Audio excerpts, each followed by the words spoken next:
Judge Jeanine Pirro, who, by the way, is the Attorney General for DC now, she keeps losing and losing and losing in her quest to bring Donald Trump's law and order to the great city, the great capital of the United States.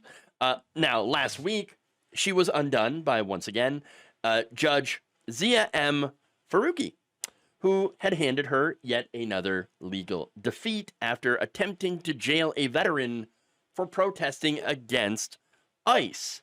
Now, the local attorney and West Point graduate, Anthony Bryant, was arrested early on Monday morning on charges of assaulting, resisting, or impeding police, threatening a federal official, and threatening to kidnap or injure a person. Now, the issue with that arrest is that it was, well, how should we put it? It was, Bullshit. That's a good word. It's true, so much so that Judge Faruqui called it, quote, one of the weakest requests for detention that he had ever seen. Well, wait, how come? How come? Well, let's get into the details, right? So Pirro's office alleged that Bryant had approached National Guardsmen who were patrolling 14th Street on Sunday night and allegedly yelled, quote, these are our streets. I mean, yes, yes, it is true.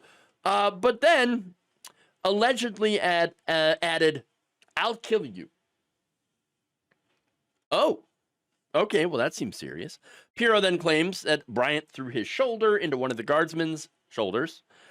During his arrest, the police then found a legally registered handgun on his person.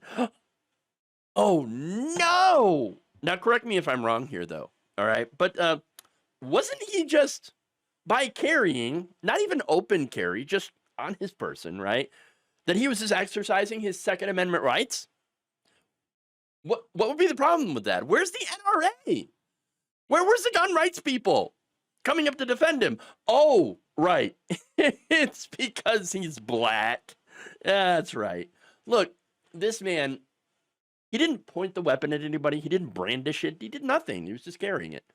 And, you know, again, Second Amendment. Thought we were supposed to have that right. But, okay. Now, that said, what about the alleged threat to these National Guardsmen?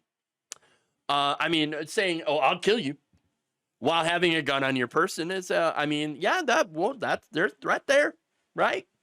But what Bryant's attorneys are saying is that the police report, I know, what are you saying that the cops could have lied? Yes, that's exactly what I'm saying. Because their police report failed to mention that the guardsmen were yelling racial slurs at Bryant,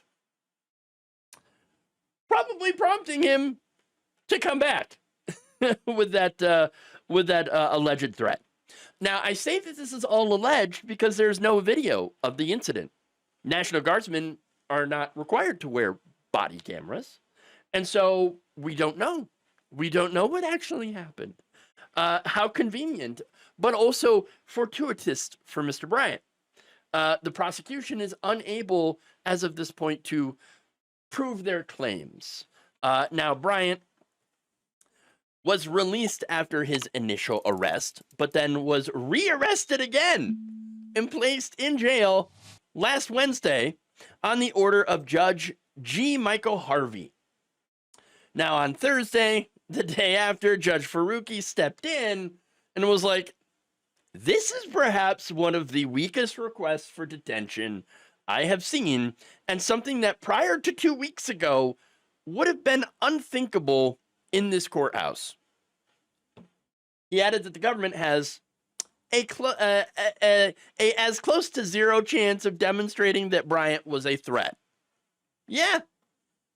To charge people for what seems to be lesser conduct and then say that they're so dangerous that they have to be locked up, it puts prosecutors in an impossible position.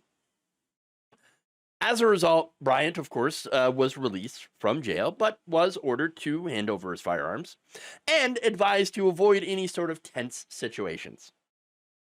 Faruqui also noted that tossing Bryant in jail for such a minor infraction is pretty much contradictory to the release of, the J6ers, for example.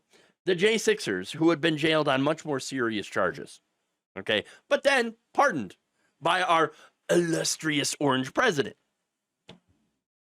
And that's the thing, right?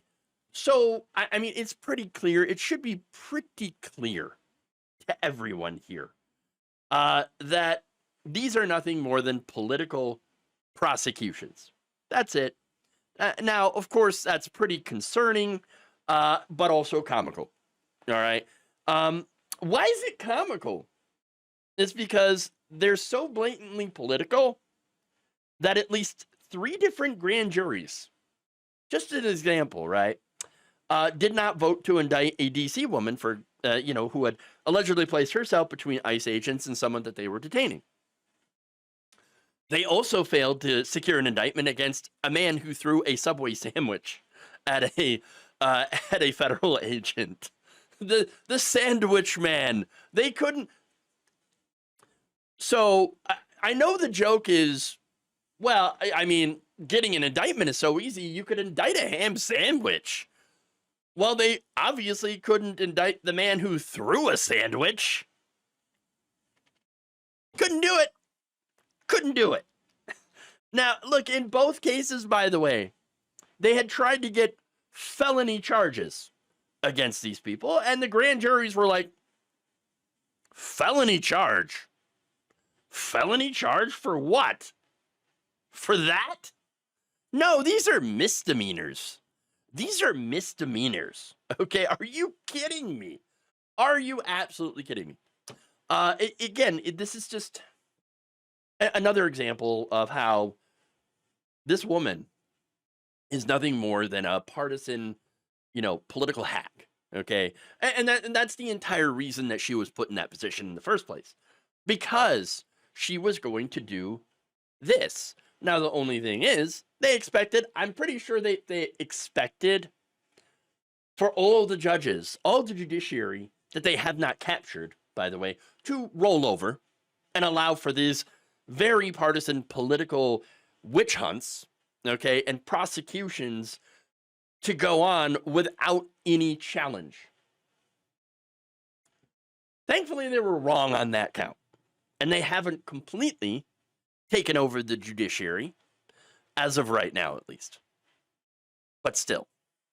Again, for all the talk of being able to indict a ham sandwich, though, it turns out that the sandwich actually had to commit a crime first. Who knew? Who knew? Thank you for watching. If you enjoyed this video, please like, share, subscribe, hit the bell icon in order to get notified whenever a new video is released. And if you want to support independent, progressive media through this difficult time where it seems like everybody is shutting down, you can become a member on our YouTube page, you can become a subscriber on Facebook, or you can go to my Patreon. It's patreon.com/Jeff Waldorf. Thank you.